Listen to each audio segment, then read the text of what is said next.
Good news! Central Americano MBBS just 34 lakhs. Columbus Central University. గురుగారు ఇప్పుడు మీరు చెప్పారు బొట్టు పెట్టుకోమని మీ పిల్లలకు నేర్పండి అని. ఇప్పుడు మా జనరేషన్ వాళ్ళని తీసుకుంటే మీరు చెప్పేవి వింటే మాకు కొన్ని అర్థమవుతాయి, కొన్ని అంతవరకే మాత్రమే తెలుసు, మాకు ఆ జ్ఞానం మాత్రమే, దానికి ముందర వెనక ఇంకేముందనేది తెలియదు. ఇప్పుడు అన్నారు బొట్టు పెట్టుకోవాలమ్మా, అది మన ధర్మం అని చెప్పి, నేను వెళ్ళి ఇప్పుడు అదే సేమ్ నా పిల్లలకి చెప్పాను అనుకోండి, అవును బొట్టు పెట్టుకోవడం మన హిందూ ధర్మంలో ఉంది, అసలు ఎందుకు పెట్టుకోవాలి, దాని వెనకాల రీజన్ ఏంటి అడిగితే మా బోటి వల్ల అసలు మేము చెప్పలేకపోతున్నాము. ముందు ఒకటి చెప్పండి వాళ్ళకి. ఇప్పుడు ఆ పెహల్గాంలో ఎందుకు కాల్ చేశారు? వాళ్ళ మతంలో లేరని, అంతేనా? దానికి ఏమన్నా రీజన్ ఉందా? ఇప్పుడు నువ్వు బొట్టు పెట్టుకుంటూ ఇలా ఐకమత్యంతో 10 మంది కలిసి ఉండకపోతే రేపు పొద్దున్న నువ్వు మా వాడివి కాదని చంపేస్తారు. కాబట్టి ఒకటి ముందు మన ధర్మం బతకడానికి అవసరం చెప్పండి. రెండవది, ఈ కనుబొమ్మల మధ్యలో బొట్టు పెట్టుకుంటే ఒకటి అందం. ఇప్పుడు మీరు ఆ కాస్త బొట్టు తీసేసి ఉంటే మీ మొహం చూడలేం, అదో రకంగా కనపడతారు, పిశాచపు మొహంలో ఉంటుంది.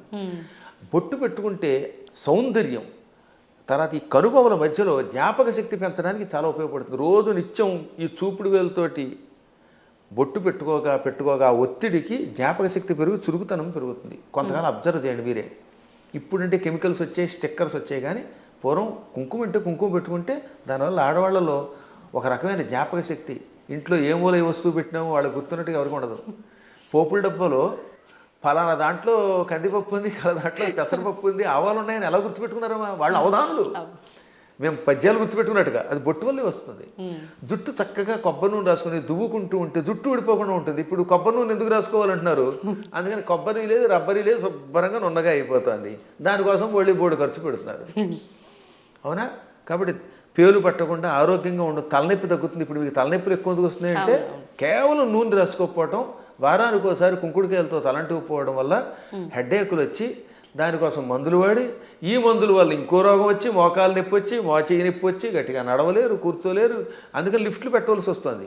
మేము పైకి కిందకి 4 అంతస్తులు రోజుకి 8 సార్లు దిగుతున్నాను. నేను ఇంతవరకు లిఫ్ట్ ఎక్కలేదు తెలుసా? ఇప్పుడు మీరు పైకి వచ్చిన ఈ భవనంలో నేను ఇంతవరకు లిఫ్ట్ ఎక్కలేదు ఒక్కనాడు కూడా. నేను ఒకడికి లిఫ్ట్ ఇవ్వాలి కానీ నాకు ఒకటి లిఫ్ట్ ఇవ్వడం ఏమిటి యంత్రం? అందువల్ల నేను నడిచి వస్తున్నాను. అది కారణం ఏంటంటే తలంటుకోవటం, కొబ్బరి నూనె రాసుకోవటం, ఒంటికి అప్పుడప్పుడు తైలమర్దనం చేసుకుని శుభ్రంగా అభ్యంగన స్నానం చేయటం, బొట్టు పెట్టుకోవడం, ఈ సంప్రదాయాలు ఆరోగ్యాన్ని ఇస్తాయి. మన సంప్రదాయాలన్నీ ఆరోగ్య సూత్రాలే. మన తలలో ఉన్నటువంటి బ్యాక్టీరియాని చంపి ఆ చేదు, కుంకుడు చేదు బట్టతలు రాకుండా కాపాడుతుంది. రెగ్యులర్గా కుంకుడుకాయతో వారానికి 2 సార్లు ఒకసారి స్నానం చేయండి, జుట్టు వస్తుంది. షాంపూలు పెట్టండి, వెంటనే ముందు తెల్లని రంగు క్యాంప్ వేస్తుంది షాంపూ వల్ల, అందుకే తెల్లబడిపోతాయి. ఆ తర్వాత ఈ తెలుపు బాగు చేయడానికి మళ్ళీ రంగు వేయాలి. ఆ రంగు వేసేసరికి మొత్తం జుట్టు ఊడిపోయి చుట్టూతో 4 వెంట్రుకలు దానికి రంగు వేయటం, లేదా మళ్ళీ విగ్గులు పెట్టుకోవడం, ఎన్ని గొడవలు వస్తున్నాయి. కాబట్టి మన సంప్రదాయంలో అన్ని ఆరోగ్యానికి పనికొచ్చేవి. అయినా కొన్ని విషయాల్లో ఇంకెందుకు అడగకూడదండి. నేను ఎందుకు పుట్టానంటే ఏం చెబుతావు? మనం పుట్టామా లేదా? ఆ పుట్టడానికి మన కారణం మన చేతిలో లేదు. అది మన కర్మ ఏది ఉందో మనకు తెలియదు. కాబట్టి నువ్వు ఎందుకు పుట్టావు, నువ్వు ఎందుకు అన్నం తింటావు? అన్నం తిన్నంతకాలం, నువ్వు పుట్టినంతకాలం, నువ్వు ఆ పరిగెడుతున్నంతకాలం నువ్వు ఒట్టెట్టుకోవాల్సిందే. కొన్నింటికి ఇంకా లేదు, నువ్వు లాగి ఒట్టించుకోవటమే. దెబ్బ కనపడుతుందా? దేవుడు ఎక్కడున్నాడో చూపించమని అడిగట్టు వెనకటికి. లింగ పురాణంలో ఒక నాస్తికుడు వచ్చి దేవుడు లేడు, ఉంటే చూపించన్నట్ట. వెంటనే గురువుగారు లాగి గొప్ప తోడు కొట్టాడు. బాబోయ్ అన్నాడు. ఏం బాబోయ్ ఎందుకు అన్నావు అంటే బాధ అన్నాడు. ఏది బాధ చూపించన్నాడు. లాగి గొప్ప కొడితే బాధ కలిగింది అన్నాడు. బాధ ఏది చూపించంటే బాధ ఎలా చూపిస్తామండి, లోపల ఉంటుందన్నట్ట. అలాగే దేవుడు కూడా అంతటా ఉన్నాడురా. ఈ బాధలో, ఆనందంలో, వెలుతురులో, జలంలో ఉన్నది ఆ చైతన్యమే. అది లేకుండా పుట్టావు, లేకపోతే ఎముకల పోగు. ఆ ఎముకల పోగు మీద మళ్ళీ రకరకాల నరాలు, ఆ నరాలను అంటి పెట్టుకుని చీము, నెత్తురు, మాంసం, కండరాలు, మోకాళ్ళల్లో గుజ్జు, మా చేతుల్లో గుజ్జు, కళ్ళల్లో, గుడ్లల్లో చూపు, ఇవన్నీ పెట్టి పైన చర్మం పెట్టి ఓ సౌందర్యం ఇచ్చాడు ఈ శరీరానికి. ఒక్కసారి ఆశ్చర్యంగా ఉంటుంది మనకి. దీని కింద ఎన్ని నాడులు, మనం తిన్న అన్నం గిలకొట్టబడి జీర్ణమై రక్తంగా మారుతుందా, ఆ రక్తం వీటన్నిటికుండా ప్రవహిస్తున్నదా. అసలు ఎంత అద్భుతమైన యంత్రం. ఈ యంత్రాన్ని ఇంకెవడన్నా రీప్లేస్ చేయగలడా? మోకాళ్ళ చెప్పులు మారిస్తే ఒరిజినాలిటీ ఎక్కడ ఉంటుంది? వంగలేవు, కూర్చోలేవు. ఈ ముక్కు మారిస్తే దీంట్లో ఉన్న ఉండవు. ఇటువంటి శరీరం ఒక్కసారి స్తంభించిపోతే ఎందుకు పనికి రాకుండా అయిపోతే అది ఎందుకు పనికి రాకుండా కుళ్ళిపోతుంది. మళ్ళీ దీన్ని కుళ్ళిపోయి పాడైపోవడానికి వీలుగా లోపల బ్యాక్టీరియా పెట్టాడు. పురుగులు వచ్చి తగలబెట్టకపోతే కాల్చకపోతే ఈ శరీరం కొంతకాలం అలా మూలండిపోతే లోపల కొత్త పురుగులు పుట్టి దీన్ని తినేసి మళ్ళీ అవి నాశనం అయిపోతాయి. శుద్ధి చేసి వెళ్ళిపోతున్నది. అటువంటి ఈ అస్థిపంజరాన్ని దీని మీద ఇన్ని రకాలైన విశేషాలని పెట్టి సృష్టి కొంతకాలం నడిపిస్తూ మళ్ళీ వీడు వెళ్ళిపోయాక ఎక్కడికి వెళ్ళాడో తెలియకుండా చేసే అపూర్వమైన ఆ అద్భుత దివ్యశక్తే పరమాత్మ అంటే. కాబట్టి వాడు అంతటా ఉన్నాడు. పిల్లలకి పిడివాదం కాకుండా చిన్నప్పటి నుంచి కనుక నేర్పితే 8 ఏళ్ళు వచ్చాక మనం నేర్పలేము. బై బర్త్ చిన్నప్పటి నుంచి బొట్టు బొట్టు కట్టు వాడికి స్తోత్రాలు నేర్పాలి. ఇప్పుడు నేను ఉదాహరణ చూస్తాను, మా మనవడు ఉన్నాడు, మా మనవరాలు ఉండేది. వాళ్ళు రామ అనకుండా అన్నం తినరు. వాళ్ళ అమ్మ నాన్న అలా పెంచుతున్నారు. శివాజీ మహారాజుకి జై అంటాడు మా మనవడు వచ్చి కత్తి తీసి. ఆ శివాజీ కథలు నేర్పారు. ఆ రకంగా చిన్నప్పటి నుంచి నేర్పితే ఖచ్చితంగా ఈ మార్గంలో వస్తారు. నేర్పినారని దరిద్రులు కొంతమంది ఉంటారు, కొంతమంది క్రూరులు. ఆ కమ్యూనిస్టులు మనమేం బాగు చేయలేము. వాళ్ళు నికృష్టులు, వాళ్ళ పక్కన వదిలేద్దాం, అది వాళ్ళ కర్మ.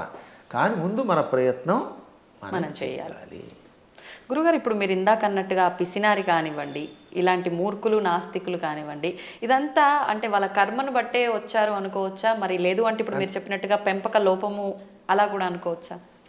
దీనిలో చాలా పనిచేస్తాయి. పెంపకంలో కొంత లోపం, వాళ్ళ పూర్వకర్మలు కొన్ని, చుట్టుపక్కల వాతావరణం కొన్ని, పరిస్థితులు కొన్ని, ఇవన్నీ కర్మల యొక్క ఫలితాలు. అందుకే కొంతవరకు మనం మన ప్రభావంతో మార్చొచ్చండి. చెప్ప కొంత మారుతారు, అంతా మారదు. కానీ అలాగే కొన్ని చూడగా ఎప్పటికో కొంతమంది మారుతారు. కొన్ని పుట్టుకతో వచ్చే దరిద్ర లక్షణాలు ఉంటాయి, అవి చచ్చేదాకా మారవు. అందుకే వాటిని ఏమంటారు? నైసర్గికములు అంటారు. నిసర్గ అంటే బై బర్త్ వచ్చేదాన్ని. పూర్వం మీరు ఎప్పుడన్నా సోషల్ స్టడీస్ చదివితే భారతదేశానికి నైసర్గికంగా హద్దులే ఉన్నాయి అంటే ఏంటి? సహజంగా ఏర్పడినవి అని అర్థం. కాబట్టి నిసర్గ అంటే పుట్టుకతో వచ్చే సహజ లక్షణము. అటువంటి లక్షణాలకి అన్నీ పోవుగానే కొంతవరకు మార్చచ్చు. నాస్తికులు కూడా చివరిలో మారినవాళ్ళు లేరు. కొంతమంది పేరు కమ్యూనిస్టులు, మా ఆవిడ రమ్మందండి అని వెళ్ళి ఏడుకొండల దగ్గరికి వెళ్ళడం. అందువల్ల వాళ్ళ ఆవిడ రమ్మన్నా కదా, వీడికి లోపల ఎంతో కొంత భయం ఉంటుంది. దొంగ కనపడ్డావు, అది సంఘంలో ఒకసారి అందులోకి వెళ్ళాక ముద్ర ఎంచుకుని దానికోసం అలా ఏడుస్తారు. కానీ లోపల వాళ్ళకి పీకుతుందమ్మా. ఇంతెందుకు, నేను ఎరిగి నాతో క్లాస్మేట్ ఉండేవాడు, పక్కా కమ్యూనిస్ట్ అనేవాడు. ఓ రోజు గుండు కొట్టించుకొచ్చాడు. ఏమిటంటే తిరుపతి వెళ్ళాట. ఎందుకంటే ప్రపంచ నాస్తిక సభలు దిగ్విజయం అయితే గుండు కొట్టించుకుంటానన్నట్ట. అది వ్యవహారం. కాబట్టి ఇలాంటి వాళ్ళు కూడా ఉంటారు. అది పూర్వం ఒక సామెత ఉండేది, round at stage, flat at home అని. అంటే భూమి గుండ్రంగా ఉందనేమో వేదిక వచ్చి చెప్తాట, ఇంట్లోకి వచ్చాక లేదు బల్లపరుపుగా ఉందంటాట. అంటే ఇంట్లో ఒకటి బయట ఒకటి అనమాట.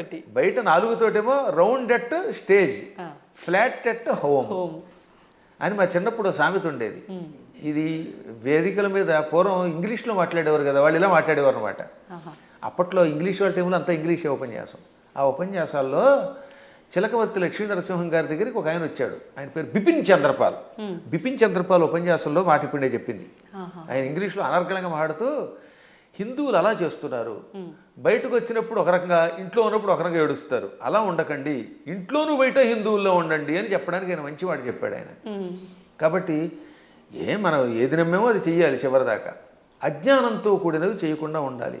సరే, ఏది ఏమైనప్పటికీ ముందు పిల్లల్ని మన మార్గంలో మనం పెంచుతామమ్మా. విన్నారా బాగుపడతారు, వినకపోతే మనం ఏం చేయగలుగుతాం? గుర్రాన్ని తీసుకెళ్ళగలం, మంచినీళ్ళు తాగించలేం కదా. అందువల్ల అలా చేయడానికి ప్రయత్నిద్దాం. మళ్ళీ భగవంతుని అనుగ్రహించినప్పుడు ఇంకోసారి కలుసుకుందాం. గురుగారు, ఒక చిన్న సందేహం. క్రిందటిసారి మనం చేసిన వీడియోలో విశుక్ర ప్రాణహరణ వారాహి వీర్యనందిత అని చెప్పి మీరు శ్లోకం చెప్పడం జరిగింది లలితా సహస్రనామాల్లోంచి. అది చాలామంది విషంగ ప్రాణహరణ అని చెప్పి కామెంట్లలో కూడా పెట్టడం జరిగింది. అసలు ఏంటండి వాస్తవం ఏంటి? ఇక్కడ 2 రకాలు. అది జ్ఞానంతో పెడితే పర్వాలేదు, ఎవడో చెప్పింది విని పెడితే అది వాడి కర్మ, మనం ఏం చేయలేం అనుకోండి. లలితా సహస్రనామానికి వ్యాఖ్యానం రాయాలంటే ముందు వాడికి స్వతసిద్ధమైన ఉపాసన ఒకటి ఉండాలి. ఏముండాలి? ఉపాసన. 2 సంస్కృత పాండిత్యం ఉండాలి. ఈ 2 లేని వాడు వ్యాఖ్యానం చేస్తే మనం పట్టించుకోక్కర్లేదు. ఆ తప్పు అన్నారనే, ఆ తప్పు అన్నవాడు వాడు తప్పుడు మనిషి. ఆ తప్పు కాదు, పాఠాంతరం అనాలి. దాన్ని ఏమనాలి? పాఠాంతరం. కొంతమంది ఇది తప్పండి అని. ఇంతకీ ఇది మీరు ఎప్పుడు నన్ను అడిగింది ఏంటంటే వారాహి దేవత గురించి అడిగారు. అందులో భాగంగా ఈ నామానికి కూడా అర్థం చెప్పాను. విశుక్ర ప్రాణహరణ వారాహి వీరినందిత అని లలితా సహస్రనామంలో ఒక నామం ఉన్నది. అవునా? అవునండి. 76వ నామం కదా అది. నామం సంఖ్య మనం పెద్దగా అంతగా పట్టించుకోకలేదు. 76 76. అయితే గురువు గారికి జ్ఞాపశక్తి బాగానే ఉంది. దానికి ముందు మంత్రిణ్యంబా విరచిత విషంగ వధతోషిత. దీనిలో కొంతమంది పాఠాంతరంలో ఏమన్నారు, అందుకే అన్యత్రేణ అంటాడు అక్కడ. అన్యత్రేణ అంటే మరొక చోట వ్యాఖ్యానం రాసేవాళ్ళు విశుక్ర ప్రాణహరుడు బదులుగా విషంగ ప్రాణహరణ వారాహి వీరనందిత అని కూడా ఉన్నది, కానీ అది సరికాదు అని మహాత్ములు చెబుతారు. అది పాఠాంతరం. ఎవరో ఉపాసకులు అలా ఊహించుండొచ్చు. కానీ విశుక్రకి వీర్యానికి ఉన్న సంబంధం తెలుసుకోవాలి, సంప్రదాయం తెలియాలి. దానికంటే ముందు నేను లలితా సహస్రనామానికి భాష్యం రాశాను ఐశ్వర్యోగం అనే పేరుతో. నేను విశుక్ర ప్రాణహరణ వారాహి వీరనందిత అనే పాఠాంతరమే సేకరించాను. మాకు ముందు శ్రీ చంద్రశేఖర భారతీ స్వామి వారు ఉన్నారు. వారెవరో తెలుసుకో మీకు? శృంగేరి పీఠాధిపతులు. ఇప్పుడున్న శృంగేరి పీఠాధిపతులు భారతీ తీర్థస్వామి వారు, ఉత్తర పీఠాధిపతులు శ్రీ విధుశేఖర భారతీ స్వామి వారు. ఈ భారతీ తీర్థస్వామి వారికి ముందు అభినవ తీర్థ మహాస్వామి వారు ఉండేవారు. వారికి ముందు శ్రీ చంద్రశేఖర భారతీ స్వామి వారు. అర్థమైందా? ఆ స్వామి వారి దగ్గర మేము దీని ప్రస్తావన మా నాన్నగారు తీసుకొచ్చారు. నేను వెళ్ళింది భారతీ తీర్థస్వామి వారు చూశాను, అభినవ తీర్థస్వామి వారు కూడా చిన్నప్పుడు చూశాను, నాకు పెద్ద తెలియదు. భారతీ తీర్థస్వామి వారు మహానుభావులు, అజ్ఞానాంజాహ్నవీ తీర్థమే ఆయన. ఆ మహాత్ముల ఆశీస్సులు నాకు చాలాసార్లు లభించాయి. నేను దాదాపు అందరి పీఠాధిపతుల దగ్గరికి వెళ్ళాను ఉపాసన విషయం తెలుసుకోవడానికి. ఇప్పుడు కంచిపీఠం శ్రీ విజయేంద్ర సరస్వతి స్వామి వారు నేను కనబడితే గుర్తుపెట్టేస్తారు. మొన్న కూడా ఇక్కడ పురాణం చెబితే ప్రత్యేకంగా ఇచ్చారు. అసలు ఎంత గొప్ప అద్భుతమైన మనిషి అంటే ఆయన. మనిషి అంటే అది ప్రేమగా అంటున్నాను తప్ప సద్గురువు విజయేంద్ర సరస్వతి స్వామి వారు కంచిపీఠాధిపతులు. ఇప్పుడు మేము 2012వ సంవత్సరంలో, ఎప్పుడు 2012 అంటే 13 ఏళ్ల క్రితం కంచిలో పురాణం చెప్పాను నేను. అప్పుడు నేను ఇది ఇందాక చెప్పానే దేవి అపరాధ క్షమాపణ స్తోత్రం, భవాని తత్పాణిగ్రహణ, ఆ శ్లోకానికి భాష్యం చెబుతున్నాను. ఎదురుగుండా కూర్చున్నారు శ్రీ విజయేంద్ర సరస్వతి స్వామి వారు. అప్పటికింకా జయేంద్ర సరస్వతుల వారు కూడా ఉన్నారు. ఇద్దరూ నాకు తెలుసున్నవారే. ఇద్దరికీ నేను నమస్కారం చేసుకున్న వాళ్ళని వాళ్ళ ఆశీస్సులు పొందాను. అప్పుడు ఈ విజయేంద్ర సరస్వతి స్వామి వారు ఇలా కుర్చీలో కూర్చున్నారు. బ్రహ్మానంద భరితులు విని అయ్యాక పీఠానికి పిలిచి ఘన సన్మానం చేశారు. మా అమ్మాయి పెళ్లికి చేరిచ్చారు నాకు విజయేంద్ర సరస్వతుల వారు. ఆయనకు ఒక్కసారి ఒక మనిషిని చూస్తే అవజీవితం గుర్తుపెట్టుకుంటారు. కాబట్టి వారి దగ్గరికి వెళ్ళాను నేను ఇది ఉపాసనా విషయాలు తెలుసుకోవడానికి. సరే, మహానుభావులైన పీఠాధిపతులు అందరినీ చూశాను. గణపతి సత్యానంద స్వామి వారిని ఎరుగుదు నేను. ఇవన్నీ ఎందుకు చెప్పాల్సి వస్తుంది? ఈ చంద్రశేఖర భారతీ స్వామి మహాస్వామి వారు జగద్గురువుల వారి దగ్గర సన్యాసం పుచ్చుకున్న ఒక ఉపాసకుడు ఉన్నాడు. ఆయనని ఎరగలేదు అంటే వాడికి శ్రీచక్రోపాసన గురించి తెలియని వాడు. శ్రీచక్రము గురించి, లలితా సహస్రనామం గురించి వ్యాఖ్యానం తెలుసుకోవాలంటే తప్పనిసరిగా ఒక ఆయన్ని మనం తలుచుకోవాలి. ఆయనే శ్రీ తుమ్మలపల్లి రామలింగేశ్వరులు వారు. అటువంటి శ్రీచక్రోపాసకులు, అటువంటి సంస్కృత వ్యాకరణ పండితులు, అటువంటి మంత్రోపాసకులు చాలా అరుదు. చిన్నప్పుడే సన్యాసం పుచ్చుకున్న మహానుభావుడు ఆయన. మచిలీపట్నంలో ఉండేవారు ఒకప్పుడు ఆయన. ఆ తర్వాత శృంగేరి పీఠాధిపతుల దగ్గర సన్యాసం పుచ్చుకొని యావత్ ప్రపంచం పర్యటించిన మహానుభావుడు. ఎంత అద్భుతంగా రాశాడండి ఆయన. ఆ మహానుభావుడు కూడా బాలానందిని వ్యాఖ్య లాంటి వ్యాఖ్యలు రాశారు. ఆయన కూడా విషంగా అనే ఒక పాఠాంతరం ఉన్నది, కానీ మేము స్వీకరించట్లేదు. కారణం విశుక్ర ప్రాణహరణ వారాహి వీరనందితాయి నమః అనే స్వీకరించారు. ఇంకా భాస్కర్ రాయలు వారు కూడా విశుక్ర ప్రాణహరణ అని రాశారు. ఎందుకు రాయవలసి వచ్చింది? శుక్రము అంటే వీర్యము, రేతస్సు అని అర్థం. శుక్రాచార్యుడికి ఆ పేరు ఎందుకు వచ్చింది?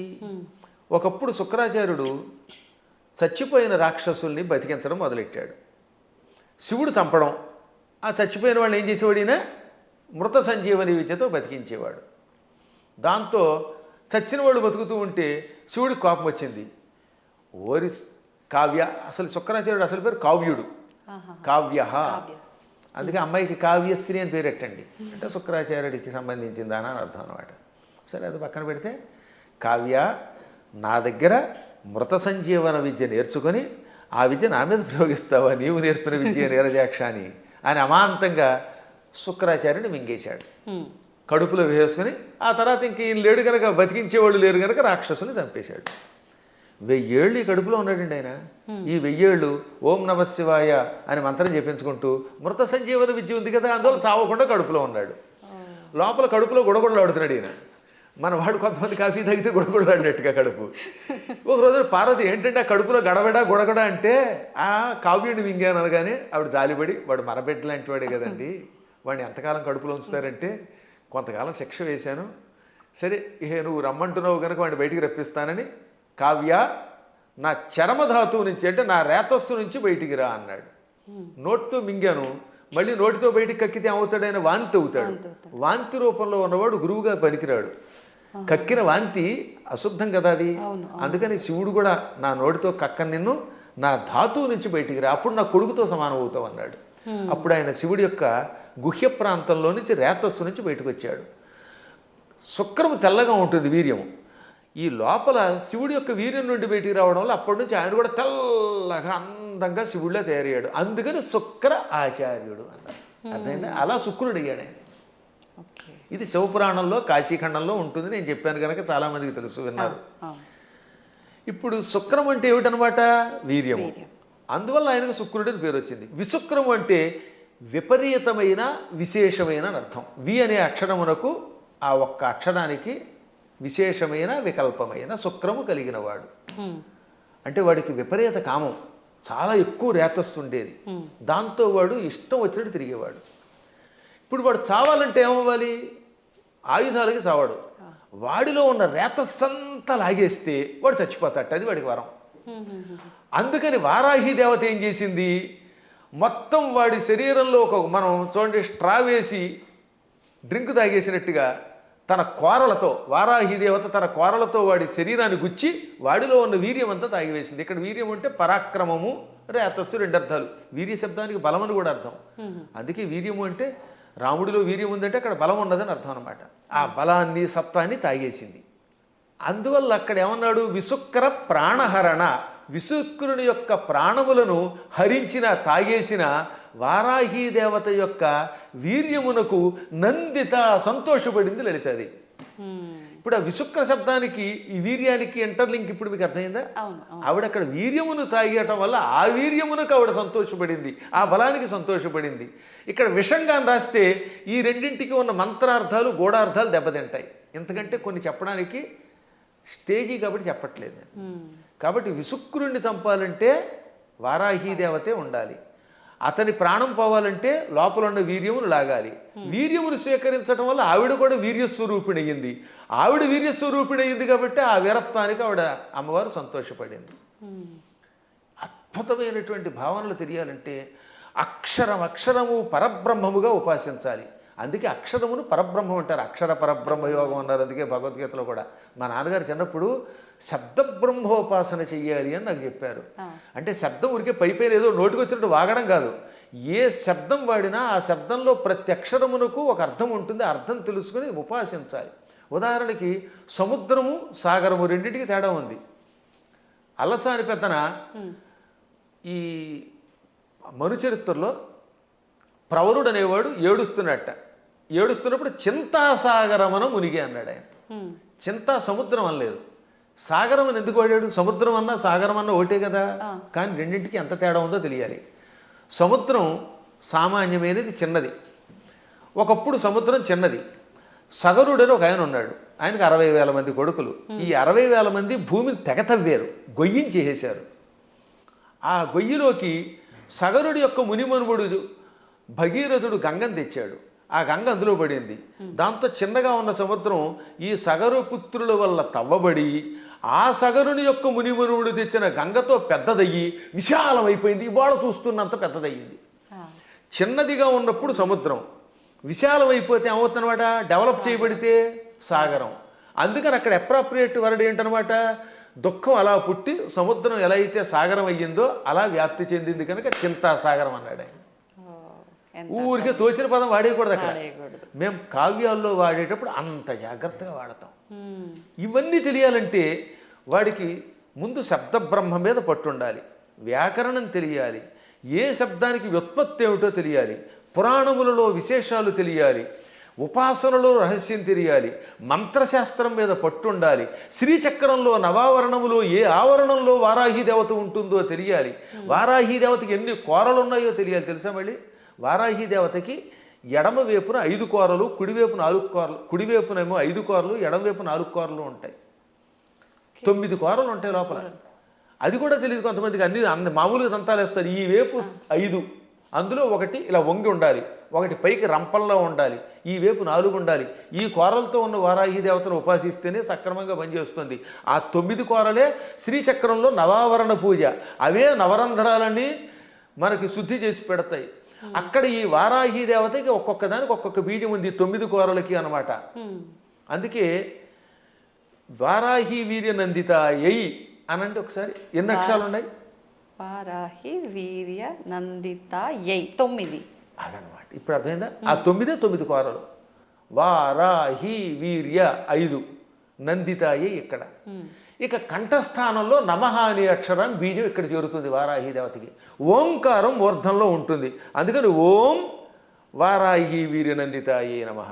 మళ్ళీ వీటితో పాటు ముక్కులు, చెవులు, రంధ్రాల్లో ఓం ఐం హ్రీం శ్రీం అనే బీజములు, విశుక్ర ప్రాణహరణ వారాహి వీర్యనందితాయి అంటే ఆకారం వేసేటప్పుడు ఏ బీజం ఎక్కడ వేయాలో వేసి, ఏ కోరలు ఎక్కడ వేయాలో, ఎక్కడ ఏ బీజం ఉందో తెలుసుకుని ఉపాసన చేయాలి. ఇంత ఉపాసన తెలియకుండా తొందరపడిపోయి పాఠాంతరం అనే శబ్దాన్ని తప్పుగా ఉచ్చరించారు అన్నారంటే అది ఎంత ప్రమాదం. అందుకే స్టేట్మెంట్ ఇవ్వడానికి ముందు నీ అర్హత తెలుసుకో.